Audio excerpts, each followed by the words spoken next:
आज की इस वीडियो लेक्चर में हम मानक हिंदी की ध्वनियों के बारे में चर्चा करेंगे। वैसे तो हम मानक हिंदी की ध्वनियाँ कौन सी है और उनका वर्गीकरण कैसे किया जाता है वो सारी चीज़ें पढ़ेंगे, परंतु आज की जो ये वीडियो है इसमें हम सिर्फ मानक हिंदी की ध्वनियों के ऊपर चर्चा करेंगे। इससे आगे हम देखेंगे कि उनका वर्गीकरण कैसे किया जाता है। आज जो हम मानक हिंदी की ध्वनियों के बारे में चर्चा करने जा रहे हैं उसका मैं आपको बताता हूँ कि जो रेफरेंस क्या है, उसका कहाँ से उसको लिया गया है।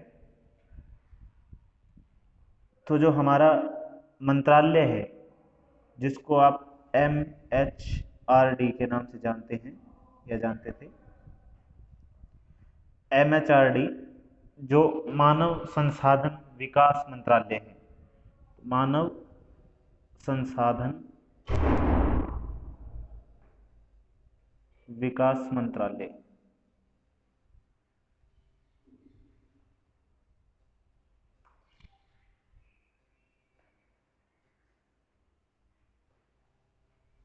मानव संसाधन विकास मंत्रालय ने उनका जो है केंद्रीय हिंदी निदेशालय है, केंद्रीय हिंदी निदेशालय,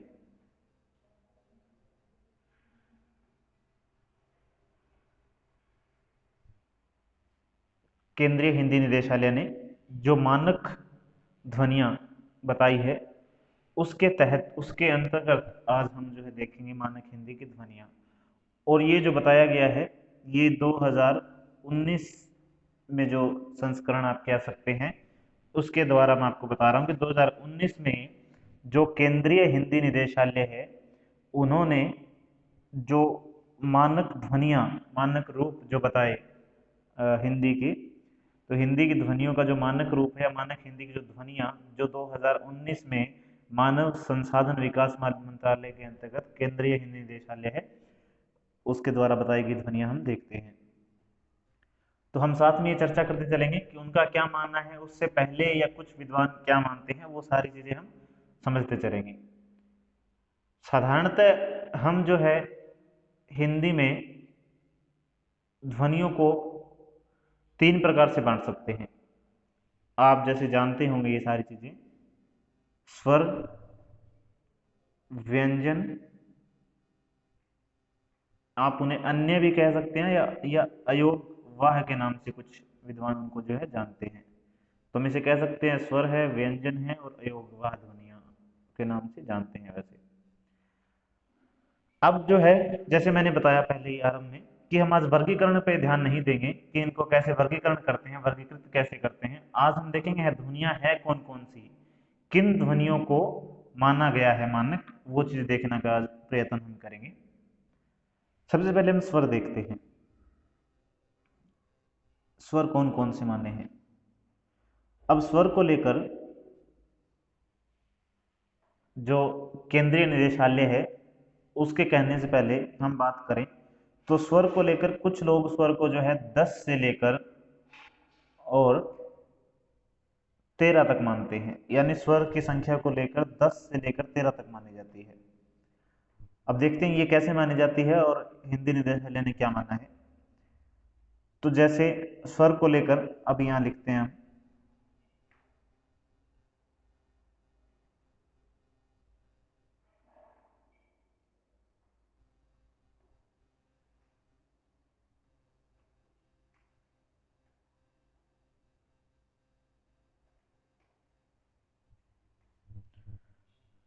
अब ये हमारे पास 10 स्वर है। कुछ विद्वान जो है, कुछ लोग सिर्फ इन्हें ही आप कह सकते हैं स्वर की संख्या में या स्वर जो है मानते हैं। अब कुछ लोग जो 3 और मानते हैं उनमें वो किन्हें शामिल करते हैं, 4 और मानते हैं, 13 या 14 भी मानते हैं कुछ लोग। जैसे कुछ लोग ये है,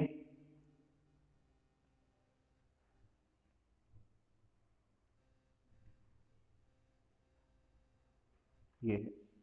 अब देखिए क्या है, मैं बोल के बता देता हूँ। ए, आ, इ, ई, उ, ए, ऐ, औ, ओ, औ। तो ये जो है मान लीजिए ये 2 मात्रा है, ये जो है। अब जो री है, री जो केंद्रीय हिंदी निदेशालय है उन्होंने इसे स्वर माना है। तो अगर हम केंद्रीय हिंदी निदेशालय की बात करें तो उन्होंने जो है वो स्वर की संख्या है वो मानी है 11। तो 11 है जो है स्वर माने हैं, तो हम 11 मानेंगे। परंतु मैं बता देता हूँ साथ साथ आपको, जो जैसे स्वर है एक छोटा जैसे बोलते हैं, बड़ा बोलते हैं, या जैसे ह्रस्व या दीर्घ बोलते हैं। तो जैसे री है, ये जैसे आप छोटा मानेंगे तो ये बड़ा है, जो संस्कृत के समय प्रचलित था। लेकिन आज हमें इसकी जो उच्चारण क्या है ये नहीं पता। इसी प्रकार इसका उच्चारण जिसे आप री बोल सकते हैं, लेकिन उच्चारण क्या था इसका, ये स्वर में लिखा जाता था। अगर आज आप इसे कहोगे तो व्यंजन है, परंतु वैदिक संस्कृति के समय इसे संस्कृत में माना जाता था और ये स्वर था। और ये भी स्वर था जिसमें बड़े री की मात्रा नीचे आप मान सकते हो लगी हुई है। ये स्वर नहीं माने।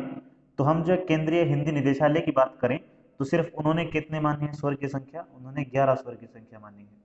और 11 में बात करें तो ए, आ, इ, ई, उ, ऊ, और आगे फिर उन्होंने कहा है जैसे मान लीजिए री, ए, ओ, औ। तो ये मान लीजिए उन्होंने माने हैं। ये जो 11 स्वर है ये जो है मानक ध्वनियों के अंतर्गत माने जाते हैं, आप मान सकते हैं इनकी ध्वनियों के बारे में। स्वर हुए। आगे देखते हैं व्यंजन को लेकर क्या है। अब मूल व्यंजन देखते हैं। अब जैसे व्यंजन संयुक्त व्यंजन भी होते हैं और प्रकार से व्यंजन भी हम मान सकते हैं, लेकिन जो मूल व्यंजन है वो कौन कौन से माने हैं, सबसे पहले हम ये देखने की कोशिश करते हैं। मूल व्यंजन, मूल मूल व्यंजन कौन कौन से है देखिए। यहाँ पूरे नहीं आएंगे, मैं ये कर देता हूँ एक बार के लिए ऐसे। तो सबसे पहले जैसे मान लीजिए क वर्ग है, तो क, ख, ग, घ, अंग, च, छ, ज, झ, ञ, ट, ठ, ड, ढ, ण, त, थ, द, ध, न, प, फ, ब, भ, म। तो ये जो है आपको उच्चारण पे ध्यान देना है, थोड़ा ठीक उच्चारण करना है। ये क नहीं बोलना, क। तो आपको ऐसे बोलना है क, ख, ग, घ, अंग, च, छ, ज, झ, ञ, ट, ठ, ड, ढ, न, त, थ, द, ध, न, प, फ, ब, भ, म। ये उनका उच्चारण हुआ मानक ध्वनियों की, ये मानक ध्वनियां हैं। तो ये जो है 5 वर्णों की 25 ध्वनियां हुई। इसके अलावा और कौन सी मानी जाती है, तो देखिए जो ये ट वर्ग है, ट वर्ग के अंदर 2 ध्वनियां और मानी गई जो वैसे हमने अपभ्रंश से मिली है। एक तो ड़, एक ढ। ये इन दोनों से अलग है, नीचे बिंदी लगाने के बाद इनका अलग उच्चारण होता है। तो जैसे हम प्रयोग करते हैं जैसे काफी शब्दों के अंदर, जैसे मान लीजिए सड़क, ड़, तो सड़क नहीं सड़क। इसे जैसे ढ, बढ़ई, तो ढ।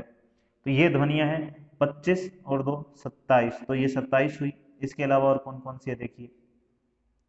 इसके अलावा इनके बाद जो हम लिखते हैं य, र, ल, व, और श, श, स और ह।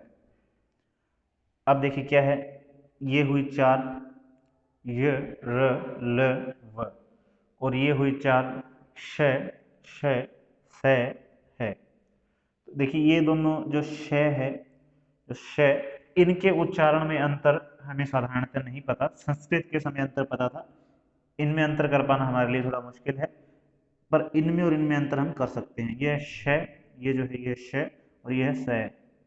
तो श और स और है, तो जैसे ये हुए 4। अब हमने पहले कितने देखे थे, 25 और 2 27, 27 और 8 कितने होते हैं देखिए, बताइए आप सोचिए। 35। तो 35 हमारे जो क्या है, मूल व्यंजन। अब देखिए क्या है, अगर हम करें स्वर, मूल स्वर की बात करें, या स्वर मूल नहीं है वो हम विभाजन करेंगे तो हम देखेंगे, क्योंकि हमारे पास जो है ए के बाद जो आ है वो मूल स्वर नहीं है, तो स्वर मूल नहीं मानते एक बार के लिए। अगर हम कहें कुल स्वर की बात करें तो कुल स्वर हमारे पास है 11, जो केंद्रीय हिंदी निदेशालय ने माने हैं। और अगर व्यंजन की बात की जाए तो व्यंजन मूल व्यंजन है ये। कौन से व्यंजन है? मूल व्यंजन। मूल व्यंजन कितने माने हैं? 35। अब आगे देखते हैं और क्या है। मूल व्यंजन के बाद है संयुक्त व्यंजन।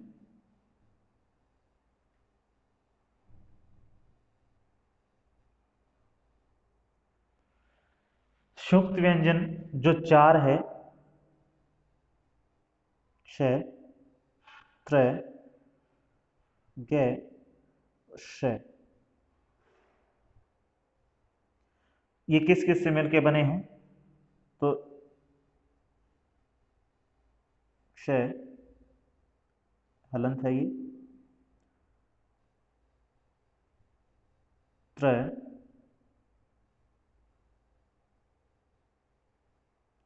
ग, श, ये 4 है संयुक्त व्यंजन। अब इसके बाद और देखते हैं हम क्या है। 4 संयुक्त व्यंजनों के बाद अब और उन्होंने क्या माना है। अब एक होता है अनुस्वार। अनुस्वार, अब ये क्या है, जो आप ऊपर बिंदी लगाते हैं वो होता है अनुस्वार। उसके बारे में देखते हैं क्या है, उसके नियम क्या है, साथ साथ देख लेते हैं, क्योंकि इनका विभाजन नहीं होगा। स्वर व्यंजन है उसका हम विभाजन करेंगे अलग अलग आधार पर, जैसे प्राणतव के आधार पर है, प्रयत्न के आधार पर है, इस प्रकार अनेक प्रकार से हम उनके क्या है विभाजन कर सकते हैं। इनका विभाजन नहीं होता तो हम इनको अभी देख लेते हैं, आगे सिर्फ हम विभाजन जो है स्वर और व्यंजन का देख लेंगे। अनुस्वार की बात करें हम तो देखिए क्या है।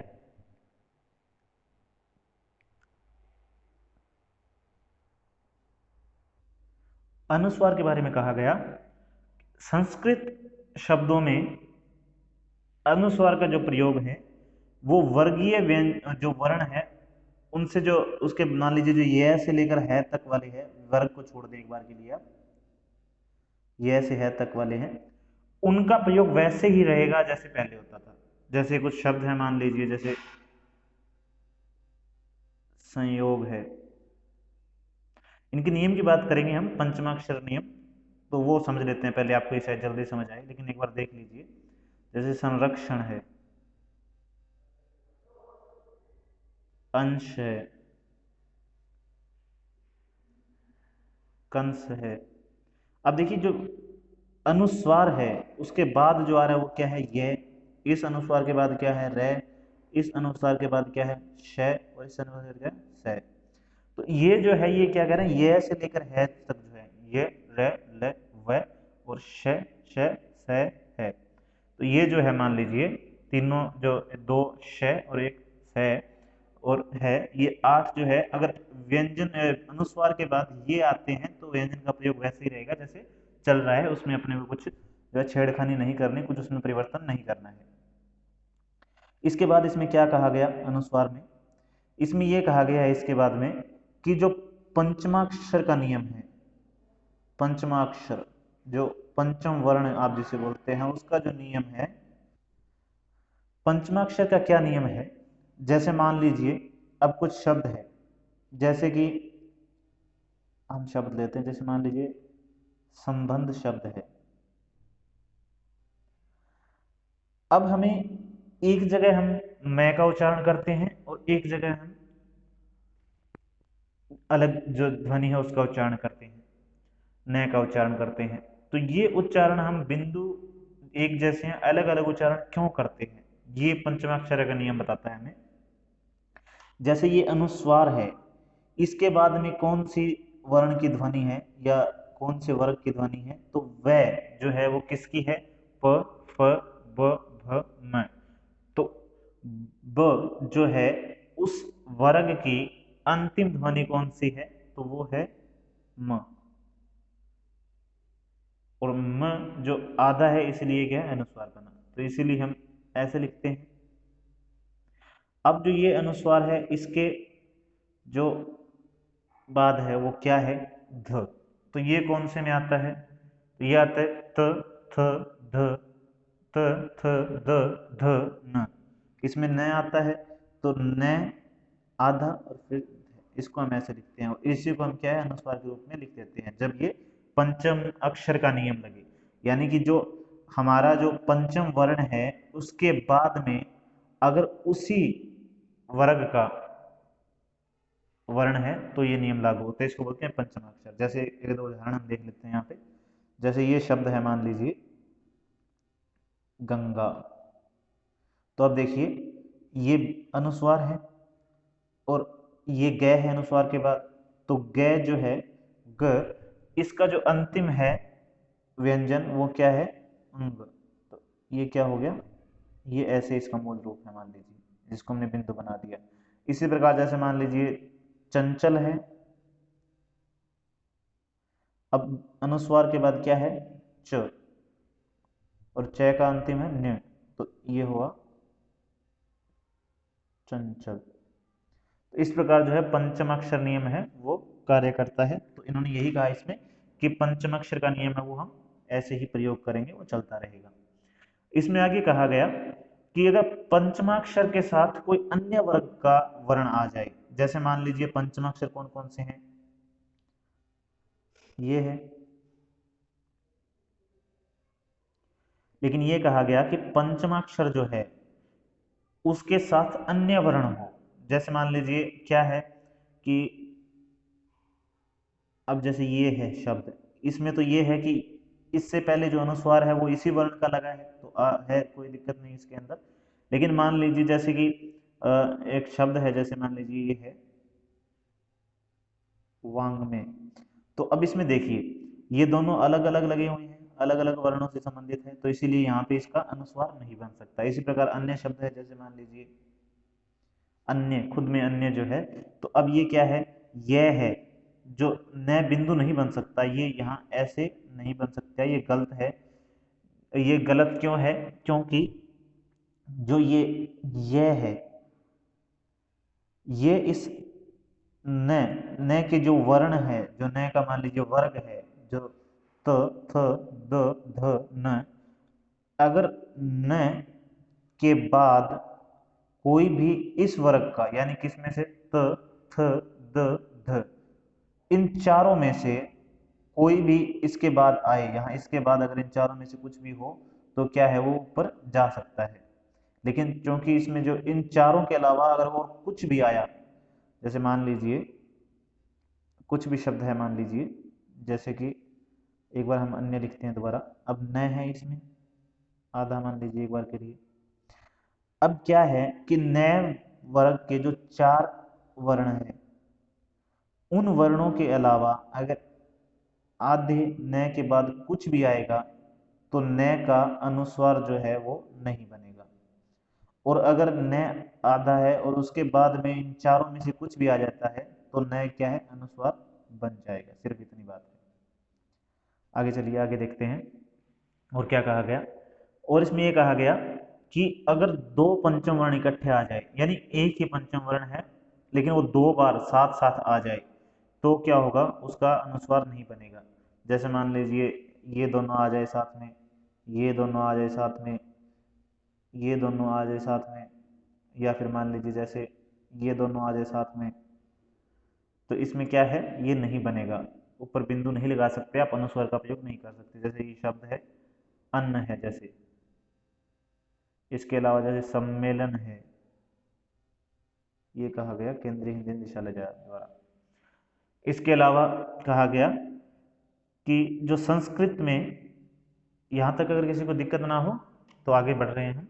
तो जैसे कोई भी अगर दो बार आ जाए पंचम वर्ण, एक ही पंचम वर्ण एक से ज्यादा बार यानी दो बार आए, तो वो अनुस्वार नहीं बन सकता। इसके बाद कहा गया कि संस्कृत में कुछ ध्वनियां जो है मैं सूचक है, म सूचक है। जैसे मान लीजिए ये है, तो इन्हें कहा कि हम इन्हें ऐसे ही मैं का उच्चारण करते रहेंगे, तो इसको हम क्या बोलेंगे, हम।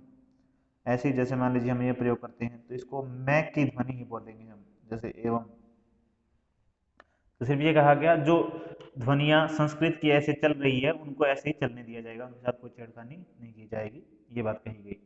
इसके बाद में जैसे एक ध्वनि होती है जिसको बोलते हैं अनुनासिक।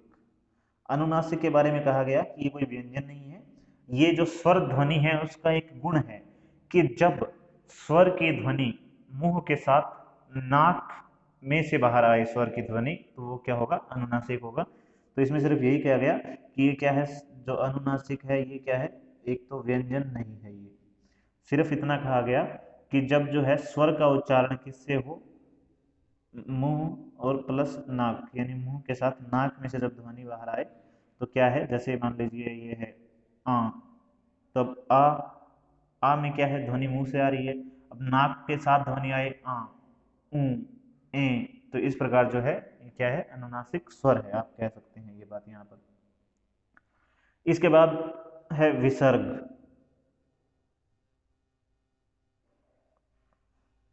विसर्ग के बारे में कहा गया, जो आपने देखी होगी ऐसे प्रयोग करते हैं विसर्ग का। तो इसमें कहा गया कि तत्सम शब्द अगर लिखे जाएं, तत्सम शब्दों का प्रयोग होगा, वहां विसर्ग जो है वो चलती रहेगी जैसे चलती आ रही है, विसर्ग के साथ कोई छिड़कानी नहीं की जाएगी तत्सम शब्दों में।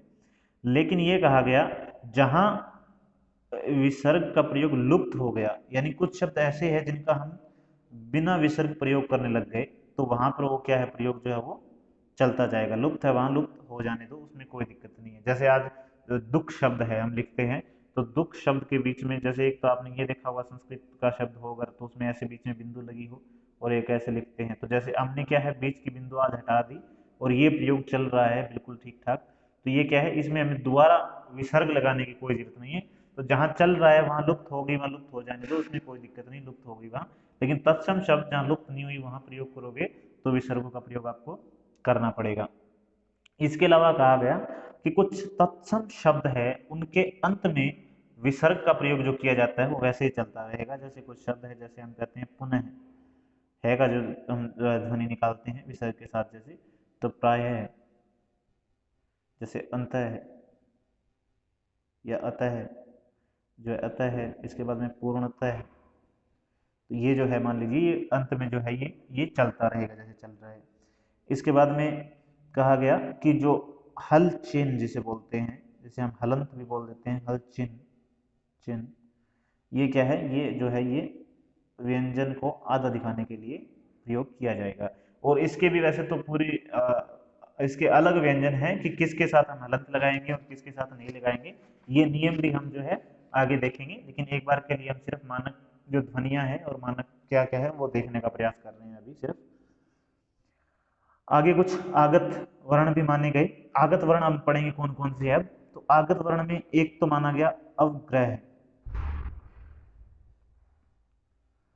अवग्रह का जो निशान है वो ये है, जैसे मान लीजिए ये शब्द भी है, जैसे मान लीजिए ये हमने लिखा, तो ये जो ए की ध्वनि को है लंबा करने के लिए उसके लिए प्रयोग किया गया। तो जैसे सो हम, इस प्रकार जैसे ए की जो है लंबी ध्वनि का, तो ये क्या है इस प्रकार के लिए प्रयोग किया गया, यानी जो एक संधि के कारण ए के जो ध्वनि है मान लीजिए वो लुप्त हो गई ए वहां से, और इसलिए जो प्रयोग किया गया जैसे सो अहम, तो ए लुप्त हो गया, लेकिन उसको दिखाने के लिए और उसका बीच में संधि के लुप्त होने के बाद उसको दिखाने के लिए जो है इस शब्द का प्रयोग किया जाएगा, इस चिन्ह का प्रयोग किया जाएगा।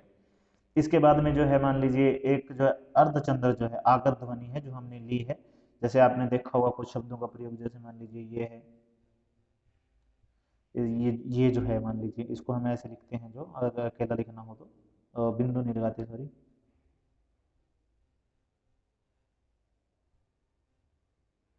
तो इसको ऐसे लिखते हैं, तो ये क्या है, देखिए ये जो है आ और ओ के बीच की ध्वनि है, तो ये ना तो कॉलेज है ना कॉलेज है, ये कॉलेज, ए आ से लेकर अगर आप ओ तक जाओगे तो इनके बीच की ध्वनि है ये कहीं पे, तो ये ध्वनि है, इसको ग्रहण किया गया। जैसे हम डॉक्टर लिखते हैं, कॉलेज लिखते हैं, तो ये कॉलेज नहीं कॉलेज भी नहीं है, तो ये क्या है, आ और ओ के बीच की ध्वनि है। अब इसके बाद में कुछ जो है हमने आगत व्यंजन जो है मान लीजिए और है जो हमने लिए हैं, जिनको व्यंजन बोलते हैं। जैसे एक तो है क। अब जैसे क्या है देखिए इसके अंदर नीचे जिसमें बिंदी लगाते हैं। अब इसका उच्चारण शायद ठीक ना हो पाए मेरे से, क्योंकि ये जो है मान लीजिए फारसी से लिए गए हैं, लेकिन फिर भी जो है इसको क्या है, ये जो कंठ है उसकी थोड़ी गहराई से इनका उच्चारण करना पड़ता है। जैसे ये शब्द मान लीजिए प्रयोग होता है, जैसे कफन, तो एक तो क और एक क, इस प्रकार कुछ गहराई से मान लीजिए लेके आना, इनको जो है माना गया है। इसके बाद में ख, तो ये भी क्या है, ख से थोड़ा गहराई से मान लीजिए बोलना है। जैसे मुखालात, मुखा नहीं मुखा, तो इस प्रकार कुछ करके मान लीजिए। तो मुखालफत जैसे है मान लीजिए। इसके बाद में जैसे मान लीजिए इसी प्रकार ग है, तो जैसे मान लीजिए एक तो गलत है और एक गलत, इस ऐसा कुछ करके जो शायद मेरे से ठीक ना बोली जाए, लेकिन फिर भी जो ये ध्वनियाँ हुई। इसके बाद में जैसे मान लीजिए जय है, ये तो शायद हम प्रयोग करते हैं और उच्चारण भी इसके कर पाए। तो जैसे एक तो हमारी ये ध्वनि जैसे कागज, एक तो कागज और एक कागज, तो कागज, तो ये क्या है ज, जैसे सजा और सजा, जा, ज, तो ये क्या है ज। एक ज और एक ज, क्या देखिए दोनों, जैसे एक तो है सजा और एक है सजा, ये है सजा और ये है सजा, तो सजा। और इसके बाद में जैसे मान लीजिए फ, जो बिंदी वाला है, तो इसमें जैसे है मान लीजिए तकलीफ। अब इसमें क्या है, इसका भी वैसे ही है उच्चारण, जैसे मान लीजिए कि फ का उच्चारण फ। अब एक तो है फूल और एक है फूल, फूल और फूल। जैसे मान लीजिए एक तो होता है फूल, जैसे किसी चीज का फूल, फूल है मान लीजिए, जैसे गुलाब का फूल है। और एक होता है फूल, जिसको अंग्रेजी में मूर्ख जैसे मान लीजिए है कि अप्रैल फूल, तो वो तो है फूल, और एक है फूल। तो फूल और फूल, इन दोनों में फर्क है। जैसे मान लीजिए ये तो है फूल, जो मान लीजिए गुलाब का फूल हो सकता है या किसी भी चीज़ का फूल हो सकता है, और जैसे गोभी का फूल है। और ये है फूल, फूल, तो इस प्रकार जो है ये है। इनका उच्चारण इतना ठीक नहीं हो पाएगा जितना होना चाहिए, लेकिन फिर भी जो है आप समझने की कोशिश कीजिए। ये जो हमारे हिंदी के व्यंजन हैं उससे थोड़ा सा अलग है, और उससे अगर आप थोड़ा सा गहराई के साथ इनका उच्चारण करने की कोशिश करोगे, या जो किसी व्यक्ति जिसको फारसी आती हो और उर्दू या फारसी जो बोलते हैं उनकी अगर आप मुख से इनका उच्चारण सुनोगे तो आपको ज़्यादा बढ़िया सुनाई देगा, ज़्यादा अच्छा लगेगा सुनने में, कितना फर्क समझ आएगा आपको। इसके अलावा कुछ ये है, समझ नहीं आएंगे ये, लेकिन फिर भी देख लेते हैं, अगर हमने इतना कुछ देखा ही है तो ये भी देख लेते हैं। परिवर्धित देवनागरी, यानी कुछ ऐसे जो है मान लीजिए विशिष्ट ध्वनियां, और जो हिंदी जो 8वीं अनुसूची है, जो अष्टम अनुसूची 8वीं अनुसूची है, उसमें जो 22 भाषाएं हैं, उनमें से कुछ ध्वनियां ऐसी जो हिंदी में नहीं है वो हिंदी में लेने की कोशिश की गई है। जैसे ह्रस्व ए और ओ, अब हमें पता नहीं, इसका उच्चारण मैं नहीं कर सकता क्योंकि मैं नहीं जानता। और ये कश्मीरी के विशिष्ट स्वर है, जो ये मान लीजिए कुछ ए के नीचे ये लगाया हुआ है, इसमें दो लगाए हुए हैं ए के नीचे, और इसमें जो मान लीजिए ए के ऊपर जो ये निशान है यहाँ पर, ये नीचे वाला है जैसे, तो ये इसके ऊपर, तो ये जो है हमें ठीक नहीं पता कैसा उच्चारण है, लेकिन ये लिए गए। इसी प्रकार संताली जो है मान लीजिए उसमें से ये लिया गया, ये जो है इसके ऊपर थोड़ा सा और ऐसे होगा, थोड़ा आधा इससे कम थोड़ा सा। इसके अलावा जो है मान लीजिए ये ऐसे प्रयोग होगा, तो ये हमें पता नहीं, लेकिन ये लिए गए तो मैं आपको यहाँ बता रहा हूँ। इसके बाद जैसे ये है, इनका भी उच्चारण मैं नहीं कर पाऊंगा, व्यंजन जो है कश्मीरी च वर्ग। अब ये नीचे बिंदी लगाने के बाद उच्चारण नहीं हो पाएगा। सिंधी से ये लिए गए हैं, इनका भी उच्चारण मुझे नहीं पता। बंगला से ये है। तमिल, इसका पता है जो हरियाणा में भी काफी प्रयोग किया जाता है, इसको बोलते हैं ड़। जैसे मान लीजिए बाड़क बोलते हैं, जैसे मान लीजिए, तो ये है ड़। और ये तमिल का है, नीचे बिंदी लगा के इसको कुछ गहराई से या कुछ अलग प्रकार से बोला जाता हो, ये तमिल से, ये मलयालम से। तो इस प्रकार आज हमने जो है मानक हिंदी की ध्वनियां सारी देख ली है। हम इसका वर्गीकरण और कर लेंगे ताकि आपका जो क्वेश्चन है, क्वेश्चन का जो आंसर है वो पूरा हो पाए।